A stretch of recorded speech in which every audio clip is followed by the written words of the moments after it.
Chapter 4. Thunderheart.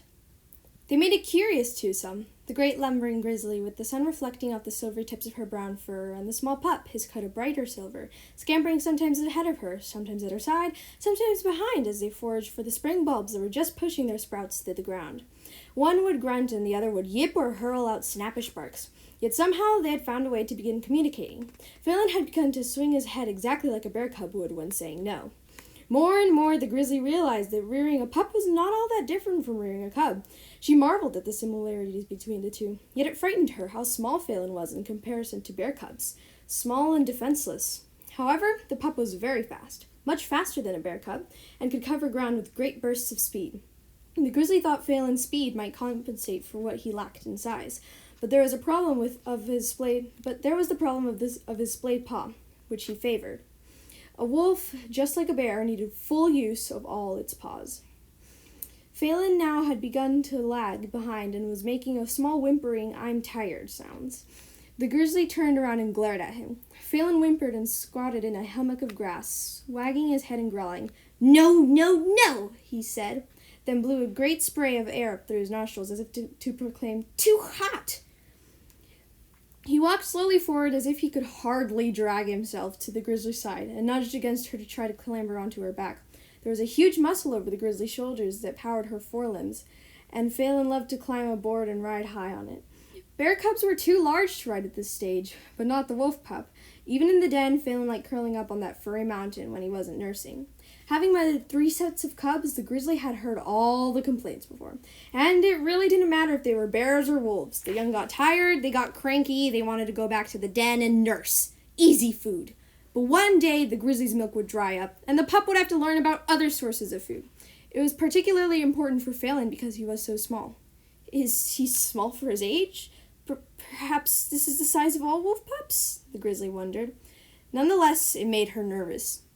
It surprised the grizzly that she had grown so attached to the little one, but that spark she had detected when he had first fetched up on her foot and opened his eyes seemed to kindle throughout his tiny body. He was quick, smart, very strong-willed, and now the fires from the spark sometimes had to be tamed. How could such a tiny little thing contain such fierceness? The grizzly lumbered up to Faolan and butted him with her boxy nose. He tumbled backward, squealing in mock pain. "Get up," she grunted. "No, no!" No was most definitely Faolan's favorite word. No and more milk. It sounded slightly different when he said it than when bear cubs uttered these same words. His voice was higher, not as deep as a cub's. The grizzly wondered if this was because his chest was so much smaller than a bear's. It was so narrow, so fragile. His growls were also shallower than a cub's. However, the accompanying gestures were similar to those of a cub. Did the pups of these wolf packs toss their heads about this way? From what little she had seen of full-grown wolves, the gestures were nothing like these. Once she had watched a pack from behind a huge boulder as they tore at the carcass of the moose. There was an elaborate formality to their every move. Certain wolves ate first, and then others crept up as if requesting permission to partake of the meat. She wasn't sure how they would deal with a whining, obstreperous pup like Faolan, who had just flopped himself on his back and was flailing his splayed paw dramatically. He wanted to go back to the den, to the cool, welcoming shadows, to its earthy coziness, to the smell of the river, to the soft moss pads that grew at the opening where he loved to take his morning nap. But most of all, he wanted to curl up against the grizzly and nurse. Even the thought of that sweet milk made his stomach growl. Bulbs had a horrible taste. There was no juice in roots. He had even complained that they were too hard for his teeth. He began whining loudly now. "Erskadamus," the grizzly grumbled the ancient bear oath, which meant curse of the rabid bear. Then she blasted him with a series of short huffs of intolerance. This was the first level of scolding, but Faolan continued to whine and roll on his back, wagging the splayed paw. "Enough of this," she thought. "He must learn not to give in to his weaknesses." He must, she realized suddenly, learn to make them his strengths. It would be a cruel lesson, but there was an even crueler world awaiting him. She growled for the first time ever at the pup, and then with her own mighty paw whacked his good front paw. Now Faolan howled in real pain. His green eyes flooded with astonishment. "How could you? How could you?" he wondered.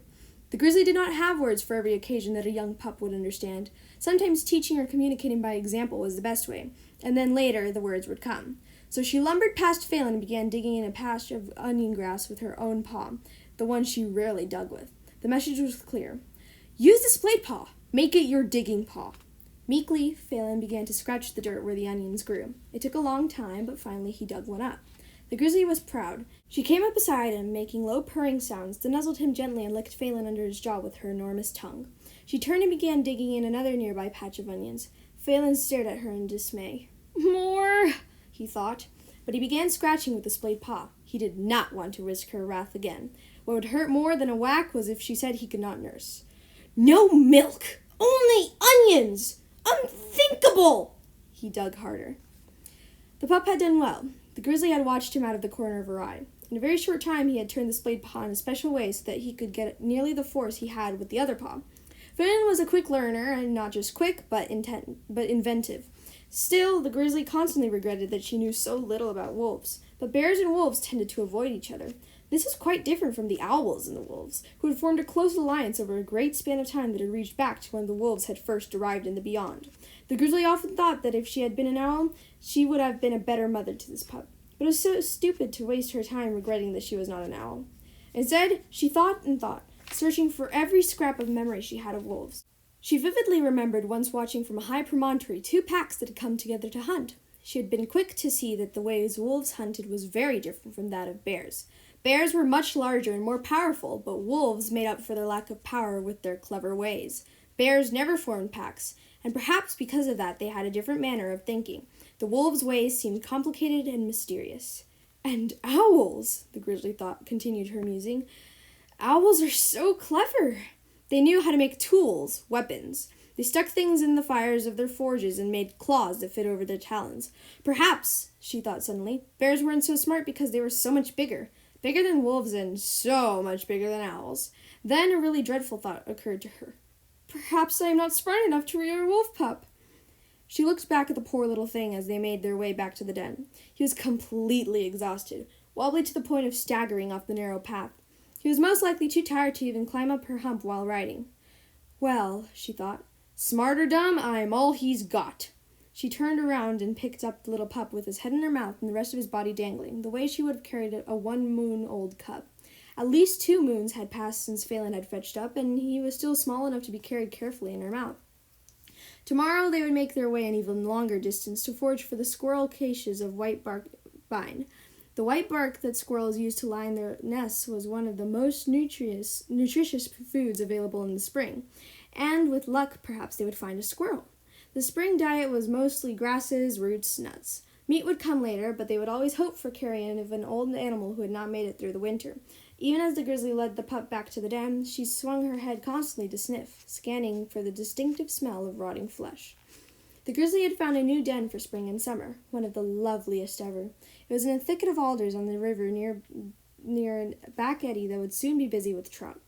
Just outside the den's entrance, glacier lilies nodded their pale yellow heads. The steep bank down to the river was stippled with wild blue irises. By the time they entered the den, Faolan was asleep, but he had never slept so soundly that he couldn't nurse. The grizzly sat upright with her legs stuck straight out in front of her. While Faolan nursed, she watched the lavender twilight fall softly on the land. The river reflected the clouds on its glassy surface. It was different from the stormy night that Faolan had arrived. She had looked down at the pup, who was drunk with milk now. She wondered about him more and more. The splayed paw was not that odd, but the faint tracery of swirling lines on the pad intrigued her. The swirls were so dim, but there was something almost hypnotic about the pattern of the lines. What did it mean? Where had Faolan come from? Why had the river given him up to her? Was he lonely? Wolves were pack animals, bears solitary. How could she not just be a mother, but an entire pack to this wolf? Herskadamus, she muttered quietly. The grizzly wondered all sorts of things. She knew wolves could not sit up like bears, so they must nurse their young in a very different way, perhaps lying down.